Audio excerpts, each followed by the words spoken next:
Acabei de colocar, de aplicar as pedras. Aí eu quebrei aqui, ó, o refratário dentro dessa caixa. Aí foi formando umas pedrinhas, uns cascalhos. E eu tô aproveitando que a argamassa está molhada ainda, né, mole. E estou como se fosse fazendo uma milanesa. Aqui, ó, tudo de refratário, entendeu? Aí, ó, ele tá grudando, ó, formando, aproxima aqui, Pepe.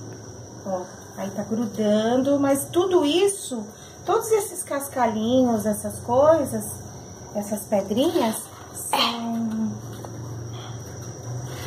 refratário, tá bom? Tô terminando aqui. Beijos. Tchau.